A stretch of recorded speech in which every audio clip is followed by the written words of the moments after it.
Hi, and welcome to this special edition of Go Vote Omaha, a candidate forum for Omaha Public Schools Board of Education Subdistrict 2, presented by the League of Women Voters of Greater Omaha. I'm Rebecca Armstrong, a League member and moderator of this forum. The League never supports or opposes political parties or candidates. We simply present this forum for voter education. The format is as follows. Each candidate will get a 1-minute opening statement, followed by questions prepared by League members. Each candidate will answer every question and will have 90 seconds to answer. The candidate who answers the question first will have a chance for a 30-second rebuttal.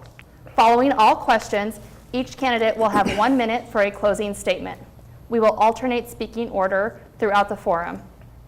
A timekeeper will signal candidates when they have 30 seconds of time remaining and when to stop speaking. Before the forum, candidates drew lots in order to determine the initial speaking order. I will introduce them now in that order. There are 2 candidates running for OPS Subdistrict 2, and they are Mark Snow and Marlon Brewer. And we will go ahead and get started with opening statements. So, Mark. Thank you. Thank you, League of Women Voters, for putting on this forum. I really appreciate the dedication you have to educating the community. I'm running for school board for re-election for Subdistrict 2. My name is Mark Snow. I'm currently the president of the Omaha Public School Board of Education. And one of the things, 3 things that I'm running for re-election, the first thing is to really deal with our budget deficit that we have in Omaha Public Schools and really try to come to a solution working with our state senators as well as some community members. The second thing is also working with our superintendent as we focus on our math, as well as our student achievement, as well as our attendance issues that we have in the district to improve that. And the third piece that I'm running for re-election for the school board as well is to make sure that the bond that we just passed, and thank you guys for voting for our $409 million bond, is that we continue this process to make sure all our kids are prepared for success and can go to safe and secure schools. Thank you. Thank you, Mark. And Marlon? Again, thanks for inviting me for the second time. We were here during the primary. Again, my name is Marlon Brewer, and I'm running for school board. And this is my first time running for an elected position. I currently am a director at a foster care agency, and I'm a native to Northeast Omaha, Omaha Central grad, and University of Nebraska at Omaha grad. One of the reasons I'm running is for the impact, the education that children that I've worked with in foster care and children who are coming into care or at risk at coming into care, struggling academically and not scoring proficiently on the ACT and the NISA test. Another reason I am running is to bring the community together, especially the Northeast Omaha community, to get a better understanding of what the teachers go through with the schools and have the schools understand the community that they're working with. And the third reason I am running is to, I am a person from the community. I feel like that I understand and have a good grasp of the people in the community. Okay, Thanks. thank you. So for our questions, we're going to start with Marlon. The first question is, what are the top issues that Omaha schools are facing, and how can you support the schools? To me, the top issues are, at least in Subdistrict 2, is the test scoring for children, African American, Hispanic, children with special education, and children children who receive free and reduced lunch. They're scoring below proficient across the board. And to me, that's a huge issue because ultimately, I understand the bond issue is helping, renovate schools and upgrade schools and giving us more space. But ultimately, schools are to educate our kids. And I feel like there's a certain population that aren't meeting that criteria, and it haven't been met for some time. So my main goal is, how do we help our teachers educate the children who are traumatized or who come from struggling backgrounds, and how do we close the gap? Another issue is the bond issue, and the budget issue, and how those two coexist, to say. I'm not 100% sure, on what the answer is for that, but I know those are two issues that would need to be addressed if I was to be elected. And what I will say is, I would be calculated, and make sure that every decision that is made is what's in the best interest of the children, and I would always focus on how does that impact education. Great. And Mark? The main issues for Omaha Public Schools that we're facing today, the first one right now is our budget deficit that we have. Already we work with the state legislature, and we deal with budget reductions with TIOSA formula that the legislature deals with, as well as another thing is we have a pension plan that we have to fully fund, and we're working on that as well. We're working with our state senators, Senator Tony Vargas, who's really been championing this as well. Really helped us, as well as Senator Justin Wayne. Most of our senators throughout the entire metro have been very supportive for us. Another issue that we deal with that is an issue for Omaha Public Schools is our attendance. Working on our attendance and our math, and when the board selected Dr. Cheryl Logan to lead our district, we put that in her plan, and that is her focus, to make sure that our schools are saved, to make sure that we do lower the amount of absences that we get from per student, around 9 days a year. And then the third thing is try to increase our math scores at least 2%, especially with our African American students. That is a subgroup, especially African American boys, that haven't really improved on their math, and that's something we're also focusing on. But I wanted to say something about the bonds that we did for those schools. Many of our special needs programs, our most vulnerable students, are benefiting from these bond program, and being able to be in a safe and secure environment. I want to make sure that all our teachers are able to have a safe and secure environment to really help educate our students and allow our parents to have some ease at home when those kids are sent to school. And Marlon, would you like a rebuttal? No, ma'am. Okay. This question, we're going to start with Mark. Recently, OPS formed a partnership with the YMCA to build a new high school with a swimming pool that both the district and the Y can use. Should OPS do more and partner with other agencies to share resources and programs that benefit students and families? That's a quick answer there. Yes. One of the things that's interesting, we partner with the Boys and Girls Club. We partner with the YMCA Greater Omaha to better serve our kids. One of the best things is when you have a bunch of students in your school district that are in one place at one time, the best way to serve them is at the school that they're currently at. And what we're trying to do as a district is to continue to expand that partnership to allow community organizations to come in and work with our students. I do remember the League of Women Voters being able to go into all our 7 high schools to help register our students. And that is something that school districts across the country are going to have to start doing, is because the district can only do so much, but we need to rely on community partners to make sure that the civic duty and our students are prepared for success once they walk across that stage. Thank you. Great. And Marlon? Like Mark said, I think it's a very quick and easy answer. I 110% agree with it, and it's something I've been championing for, even in the position on where I'm at my current employer. We currently have a day reporting program, and we've reached out to OPS as for students who were suspended or expelled from school for a certain period of time. We've tried to partner with OPS at certain schools to get homework to make sure that they don't fall behind, because it's the one consistent place that they're at while they're out of school. So Boys and Girls Club, I actually volunteer at the North Omaha Boys and Girls Club. I coach football there.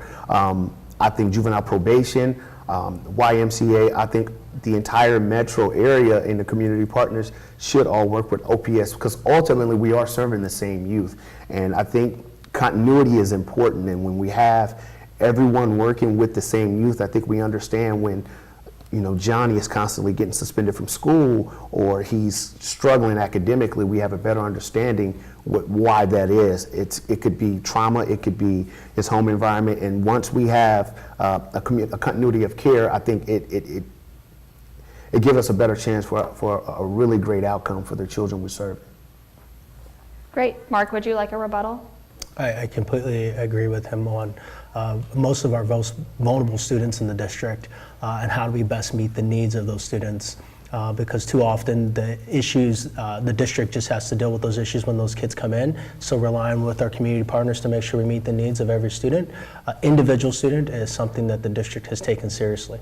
And we've done that with our community and service office with Lisa Utterback. Her office that is their job, and we revamped that entire office to really try to meet those needs and direct those students as well as those families and community members to better services. Great. All right, for this question, we're going to start with Marlon. What should OPS do to prevent gun violence in schools and to protect students from such violence? Are there any other safety issues that should be addressed?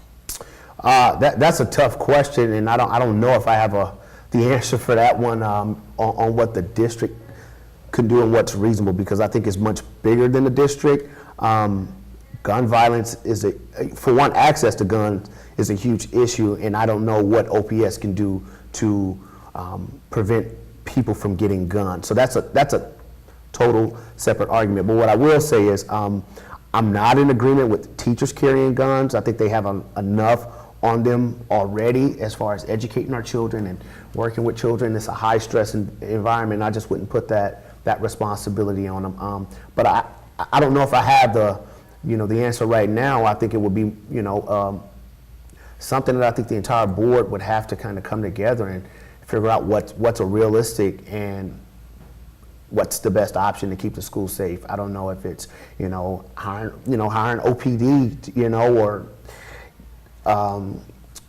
I don't know the term I'm trying to use, security systems for children to come in. I don't know if that's what I would want in a school, although it does assure safety, but I just don't like the look of it when we have security systems for children to enter school. So honestly, I think that's something that the entire board and the district would have to kind of come together and determine. Great. And Mark? One of the things that our new superintendent, Dr. Logan, is focusing on is threat assessment in OPS. We are selecting a new safety officer, administrator for OPS that will be going out. One of the things that's interesting is when we passed the bond, we wanted to make sure that fire, life, and safety was covered. If you go to any school, you had to be buzzed in. Prior to 2014, when we passed the bond, anybody could just go up and pull a door open to a school. So really working with our SRO program to ensure our students are safe, but making sure that our parents have comfort, at ease, and our teachers feel safe. I'm 100% against allowing teachers to have guns in the classroom.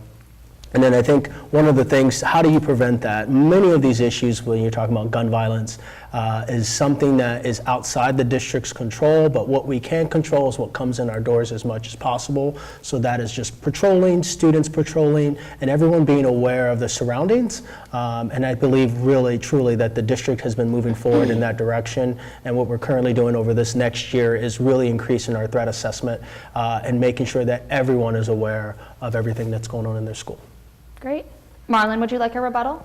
Yeah, I would like to say that I don't 100%, I don't want to say disagree, but I know elementary schools have done an excellent job, and I know the bus system worked, but that system isn't ideal for high school students when you kind of want to give them the independence and responsibility. In the high schools that I've been at, they're still students. I mean, some students have early outs, and it's not really effective at the high school level because it's such a massive number of children. So just revamping it specifically for high schools, because what's working for elementary isn't really necessarily working for high schools. All right. The next question, we're going to start with Mark. Please evaluate mental health services provided by the district. What, if anything else, needs to be done? What, if anything else, needs to be done? Well, mental health needs to be something that everyone recognizes, and that's not just something by the district, but the community.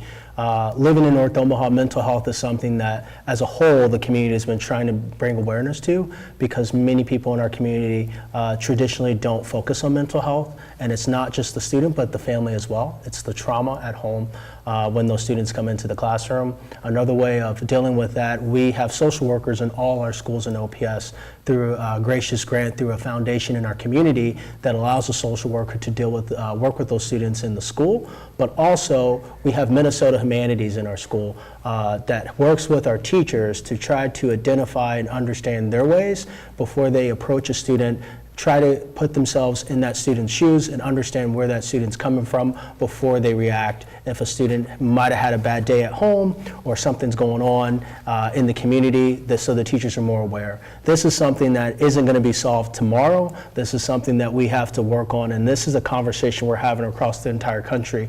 Recently, I was appointed to the Council of Urban School Boards of Education Steering Committee, and that is a huge topic we're having when we get together.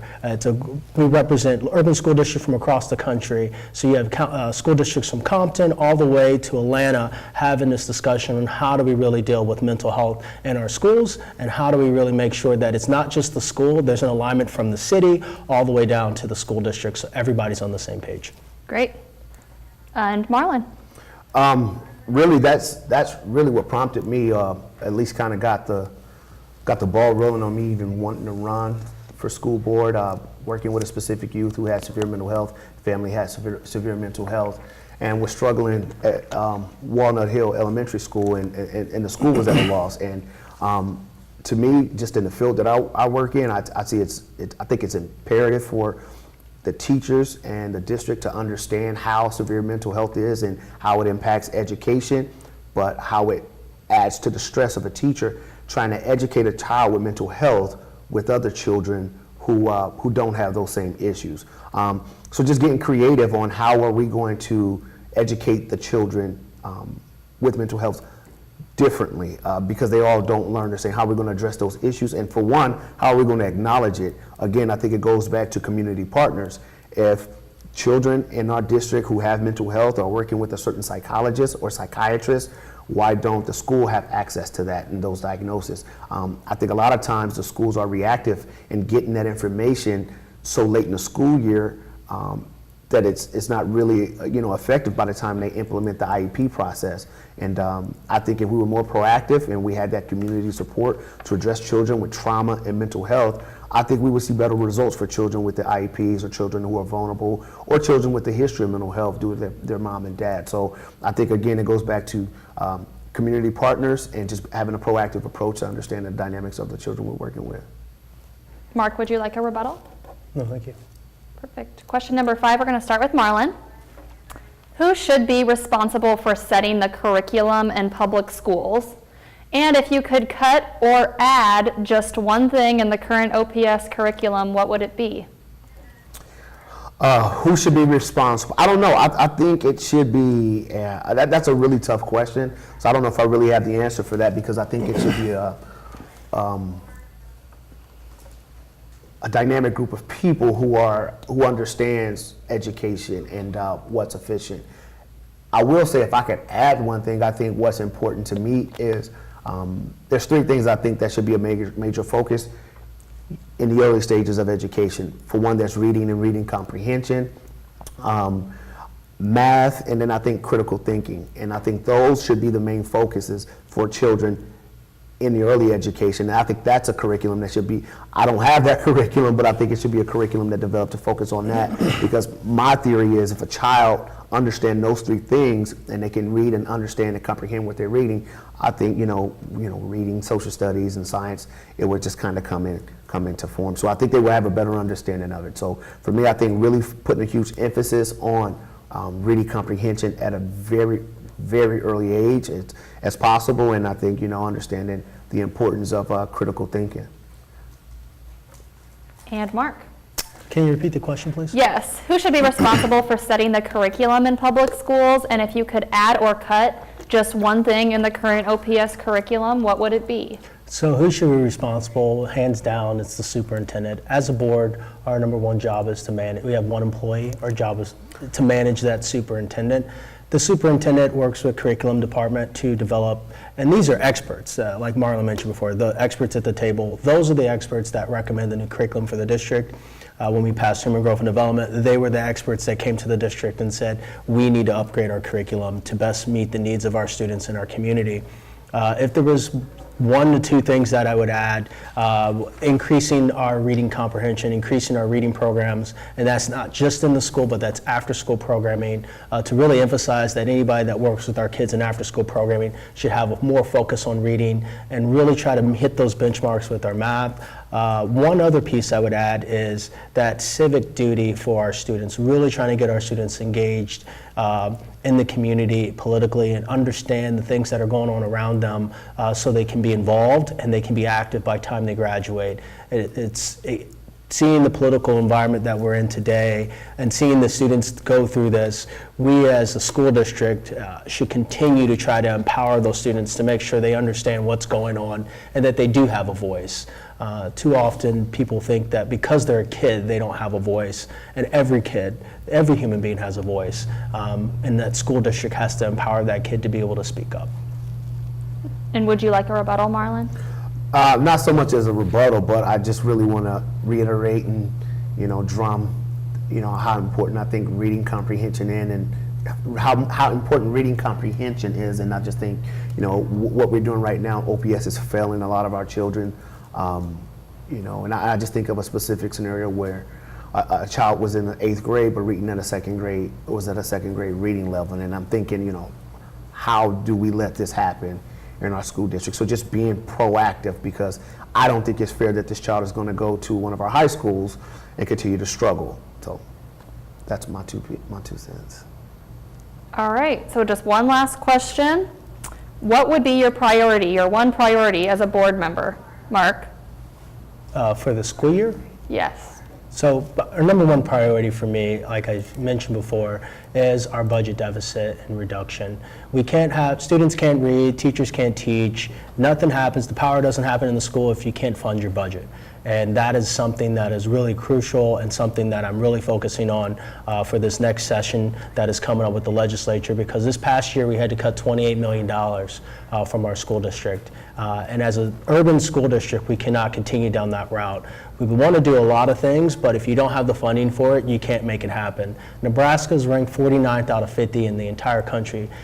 School legislator states that fund public education, and we need to get our legislature to increase that funding for all our public schools, especially our urban school districts, to increase our funding for our special need funding that we have for our students, because we're not receiving enough funding. Most families that, you would say a family that lives in the sandhills of Nebraska, if they have a child that is dealing with has special needs or dealing with trauma issues in the community, that family most likely usually packs up and moves to Omaha, because Omaha has the resources to help that child succeed. And that tells you how amazing our school district is. But if you think of it, it's a huge urban school district and it's a huge state, and we need more resources at our table to be able to meet the needs of every student. All right, and Marlon? Can you repeat the question one more Yeah, time? what's your one priority as a board member? That's a tough question, because I don't know what, my heart is telling me education, but the reality of it is it's going to be the budget.